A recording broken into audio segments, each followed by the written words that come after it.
எல்லோருக்கும் வணக்கம். இன்னைக்கு நாம தெனாலிராமன் கதையில பார்க்க போறது பாபரை வென்ற தெனாலிராமன்.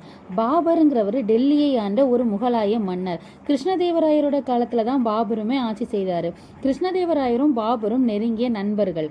கிருஷ்ணதேவராயருக்கு ஒரு யோசனை வந்துச்சு. தெனாலிராமன் இங்க எல்லாரையும் சிரிக்க வச்சு சிந்திக்க வைக்கிற மாதிரியே பாபர்கிட்டையும் போய் சிரிக்க வைக்கிறானா சிந்திக்க வைக்கிறானா நம்ம சோதிச்சு பார்க்கலாம்னு நினைச்சாரு. தெனாலிராமன் கிட்ட போய் பாபருங்கிற மன்னர் ரொம்ப கண்டிப்பானவர், அவர்கிட்ட நீ எப்படி இங்க மாதிரியே நகைச்சுவையா பேசி அவரை சிரிக்க வைக்கிறியான்னு பார்க்கலாம், நீ டெல்லி பாபரை போய் டெல்லியில போய் பார்த்துட்டு வான்னு சொல்லுவாரு. தெனாலிராமனும் சரி மன்னா, நான் அவ்வாறே செய்கிறேன் என்று சொல்லிட்டு அங்கிருந்து டெல்லியில பாபர் மசூதியை நோக்கி கிளம்பிட்டாரு.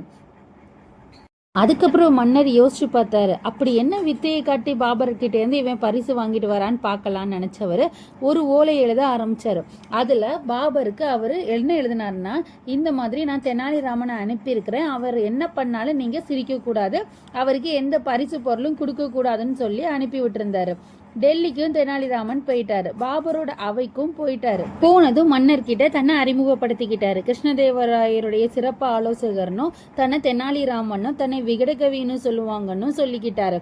அதுக்கப்புறம் என்ன, அவரோட அத்தனை விகடகவி திறமையையும் காமிச்சாரு.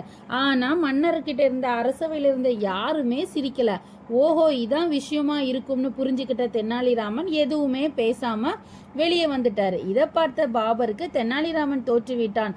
தனக்குள்ள நினைச்சுக்கிட்டே ஊர்காவல் படைகளை பார்க்க நகர்வலம் போனாரு. அப்போ ஒரு முதியவர் மாமரம் நட்டுக்கிட்டே இருக்கிறத பார்த்தாரு. அடடா முதியவரே, எதற்கு இப்ப இந்த தள்ளாத வயதுல மாமரம் நட்டுக்கிட்டு இருக்கீங்கன்னு கேட்டாரு. இது என்னோட கடமை மன்னா, நம் முன்னோர்கள் கடமையான மாமரம் நடுறத ஒழுங்கா செஞ்சதாலதான் நமக்கு இப்ப மாம்பழம் கிடைக்குது. அது மாதிரி நம்ம வம்சாவளிக்கு மாம்பழம் கிடைக்குதுன்னா நான் இப்போ மாம்பழம் நடுறேன்னு சொன்னாரு.